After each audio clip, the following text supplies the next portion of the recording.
Once upon a time in a faraway land, there were two brothers, Kody and Ojoma. Kody was the older of the two brothers, and he was very wealthy and a very close friend of the king. He was also very greedy and oppressed his younger brother most of the time.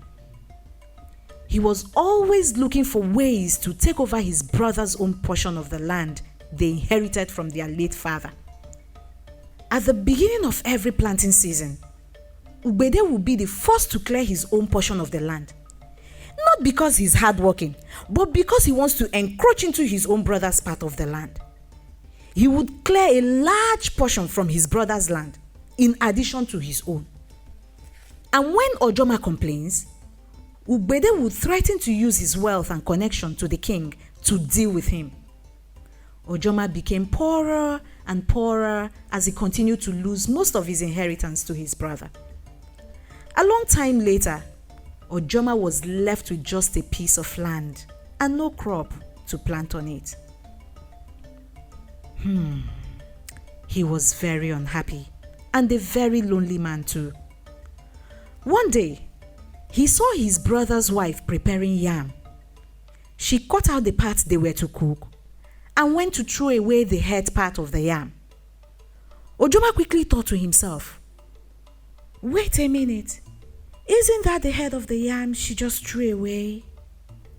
I should pick it up and plant in my farm." He quickly sneaked to the place where she threw it, picked it up, and then he saw some others and picked them up too. Unknown to him, Kody, his brother, saw him and wondered what he was up to.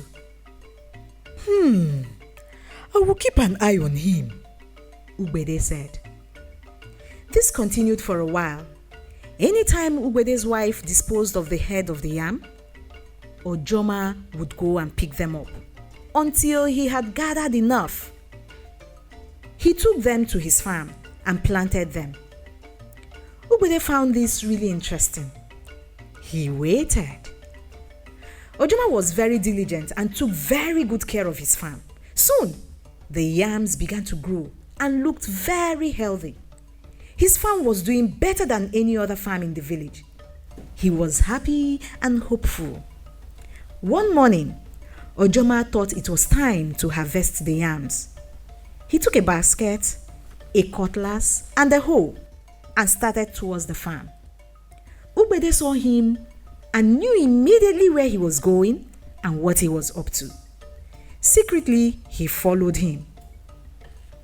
Ojoma got to the farm, dug out the first yam, and it was as expected, very big.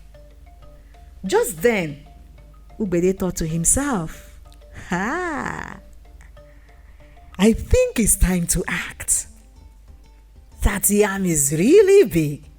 A sample of all I will have to myself." He rushed into the farm and shouted at his brother, "Hey, stop right there. What do you think you are doing?" "What is it this time again?" Ojoma asked. "I'm in my farm, not yours. I am harvesting my crop, not yours." "Who said it's not mine? You think I don't know, eh? All those times you were sneaking up to steal the heads of the yam my wife was always throwing into the garden. You think I did not see you. Now, if you do not leave this place right now, I will use my wealth and my connection with the king to deal with you. You already know he's my friend and will do anything I ask of him." So sad and defeated, Ojoma took his basket and tools and started back home. So this too is all mine. I have to go and get my wife and kids. We must harvest these yams today. How did he manage to make his farm this fruitful? Hey, I will need new barn by the time I'm done harvesting this," he said and left.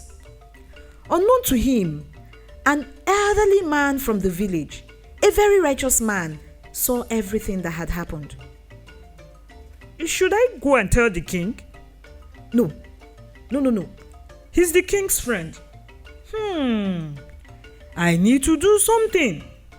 I can't allow this injustice to happen. He went and gathered the people of the village. What is the punishment for stealing in our village? He asked. Punishment, one of them answered. And how bad will it be when it's the rich stealing from the poor? He asked again. And there was great murmur of anger and disapproval. He marched them straight to the king's palace, who, having heard there's a thief somewhere, got angry and followed them to the farm. When they got there, they caught Ugbede red-handed harvesting Ojoma's yam with his family. Most of the villagers already know Ugbede to be a very wicked man. They would hear nothing from him and his wife. This time, it was very difficult for the king to save him, for they all caught him red-handed. Ugbede and his family were instantly banished from the village, and all that belonged to him were given to his younger brother, Ojoma.